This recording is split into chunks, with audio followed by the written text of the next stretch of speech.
Hey guys, this is Ruby and welcome back to another episode of Shadowverse, and today we're going to be talking about Shadowcraft, which is a favorite class of mine. Not my favorite, obviously. I think I made it very clear which one's my favorite, but I do like this class as well.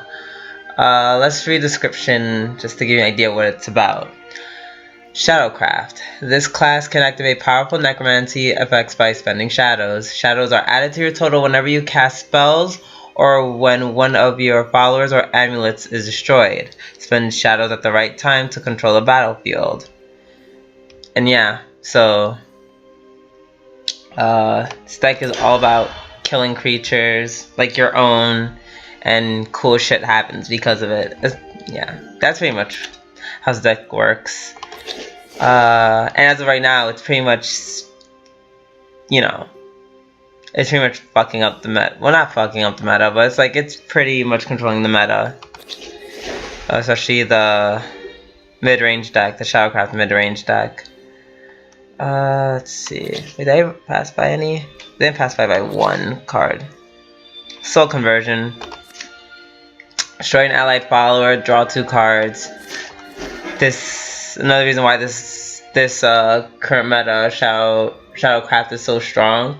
By the way, I'm going to be saying Shadowcraft and Shadowverse. I'm going to be mixing them up all the time because they both start with the word shadow, so forgive me for that. But yeah, like I said, destroy an allied follower, draw 2 cards. Good stuff. Yeah, it's pretty much that card is pretty much running any Shadowcraft deck. I wouldn't see why it wouldn't be. Or at least I can't see why it wouldn't be. Let's see what else. A bunch of, depending on which type of Shadowcraft deck, yeah, lots of 2-drops are being used. Stuff like Spartoi Sergeant, just because the gaining shadow ability, and it fits on the curve. It's a 2/2. Definitely Skull Cradle Widow. When it dies, you draw a card. Like, drawing cards, especially when you're just throwing down so many followers at a time, it's a big deal. Let's see. You'll get to you in a second.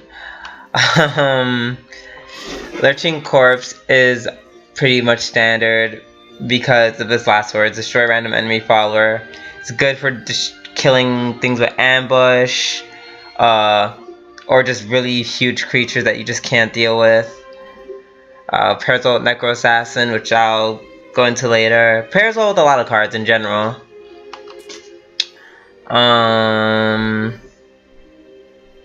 Little Soul Squasher. This card, incredible card. I was so wrong to not think too much of this card at first, but it really ended up being very powerful in the meta just because of its Necromancy 4 ability. You can destroy an evolved enemy follower. Very good.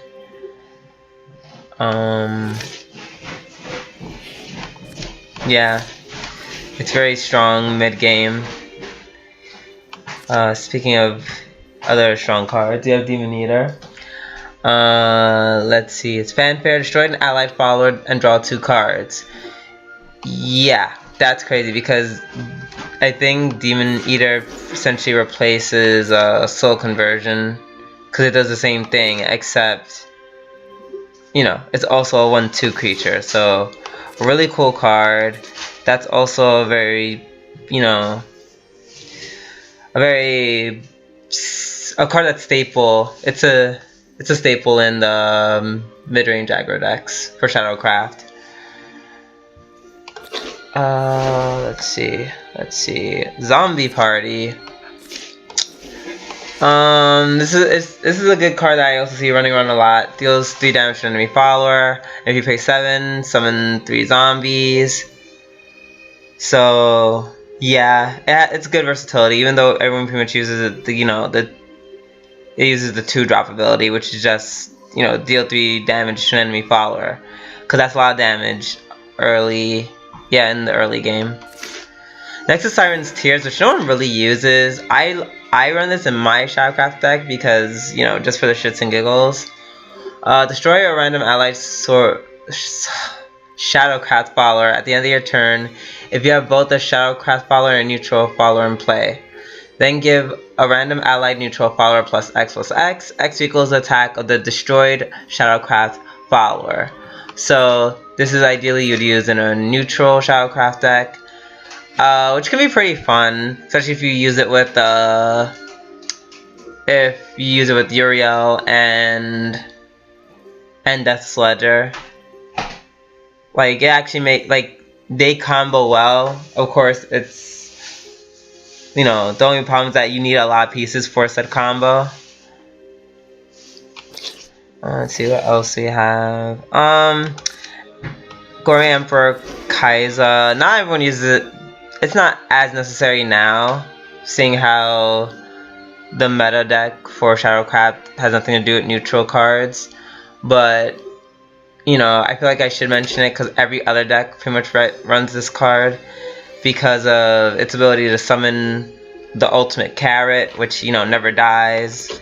So you always keep getting shadows and you always keep getting a body on the field. It's a good card. I think this card works best in Shadowcraft just because of that ability. Let's see what else do we have. I feel like I've been talking forever and we're only in like the 3 drops. Attendant of Night can only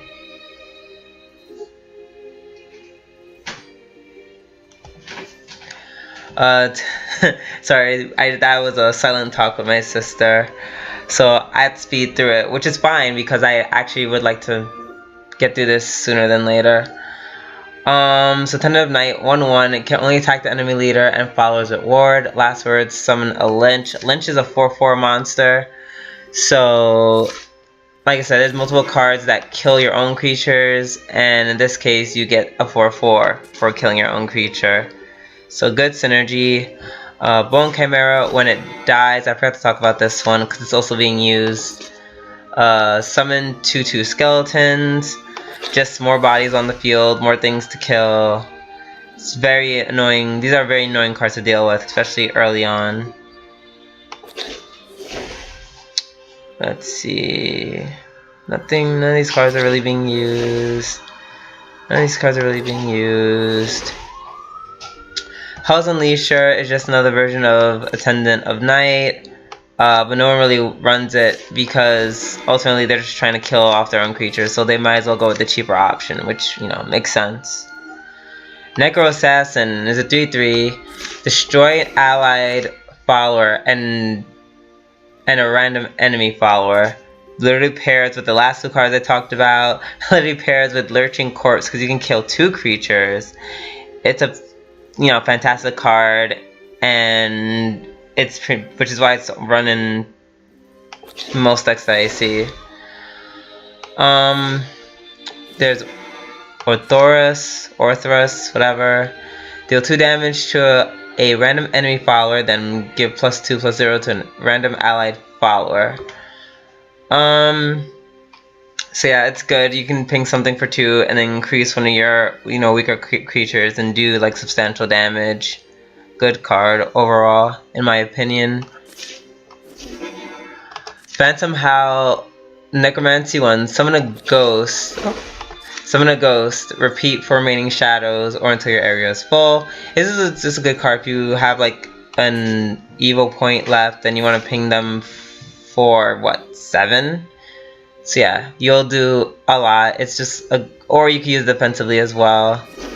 Death Ledger no one really uses this card. Essentially, you put a random Shadowcraft follower that costs less than total number of play points, and then you destroy that follower.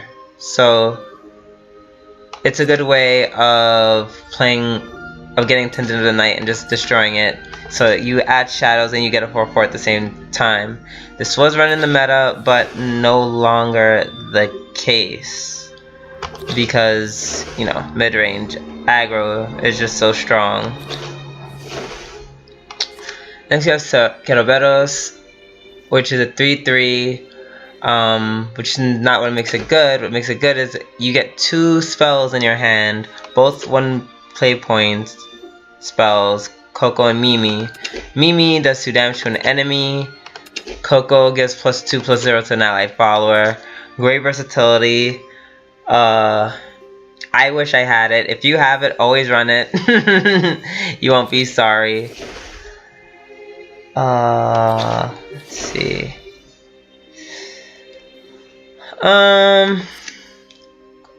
Death Tyrant, 3/3 Storm, Necromancy 20, gains +10/+10. So you can do cheeky things with cards that like reduce the amount of shadows you use, or play Minthe, which I didn't go over, which is a legendary that reduces Necromancy to 0, and then you just win. But it's 20 shadows, so people normally don't use it for that reason. Odeo the Black Swan, summon an enemy Odette White Swan, then evolve this follower. And at the end of your turn, deal 2 damage to all enemies. It's just good for that if you want to clear all your opponents out.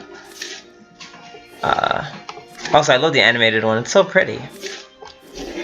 Death's Breath, summon 3 zombies, Necromancy 6, give +0/+1, and war to all zombies. Great defensive card, saved me countless times, and will do the same for you. Underworld, Watchman, Quay, ward for 5, last words, randomly destroy one of the strongest enemy followers in play, then restore X defense to your leader. X equals the destroyed follower's attack. One of the best defensive cards in the game, if you ask me, and just because it literally punishes you for attacking this card. Like, not only do I block the attack, I can gain life. It's a really great card. I enjoy it. Demon Lord Ektar, the star of the show, if you will. Necromancy 8, summon 2 zombies. Fanfare, give all other allied followers +2/+0 and rush until the end of the turn, whether Necromancy was activated or not. Great defensive and offensive capabilities, and God help you if, God help your opponent if, you had followers from last turn on the field, because then they can just go in and deal at least 3 damage to your opponent. Very great card, which is why it is standard. Dark Alice, this is an interesting card. It's 5/5. Banish all allied Shadowcraft cards in play. Summon a Dark Alice. At the start of your next turn, banish all your Swordcraft cards in your hand and your deck. Essentially, if you just want to put a few, nuke-ish cards, such as Lucifer, such as Bahamut, such as the Prince of Darkness, so you can get the Apocalypse deck and just win. It's very easy to do. People don't usually run this deck, but I don't see many ways to stop it. Let's see. Mordecai the Last Duelist. Last words, you just summon a Mordecai the Last Duelist. So unless you banish it, it never goes away, and then you essentially just win.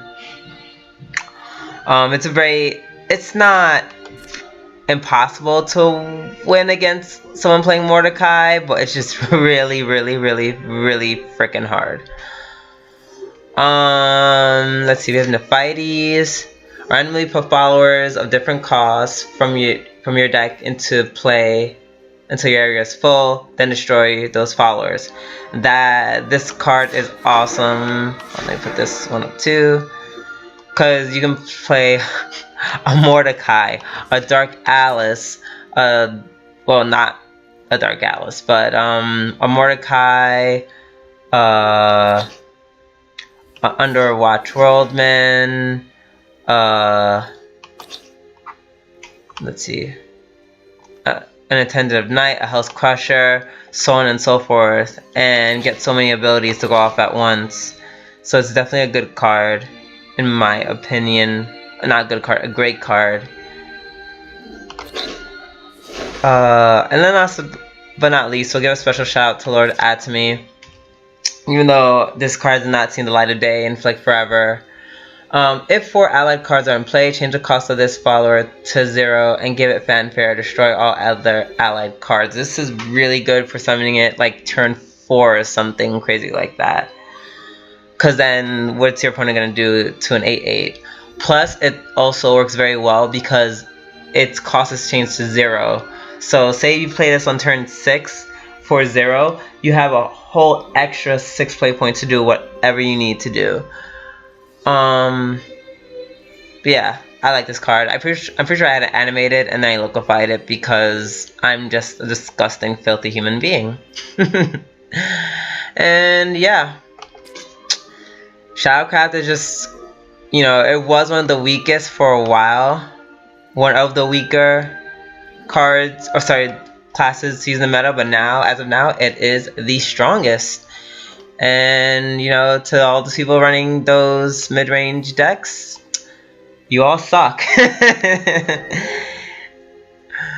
But yeah, I think we're gonna end it here. If you enjoyed me ranting about killing your own creatures and killing things in general, by all means, like, comment, subscribe, and I'll see you next time with the next video. Until then, guys, bye.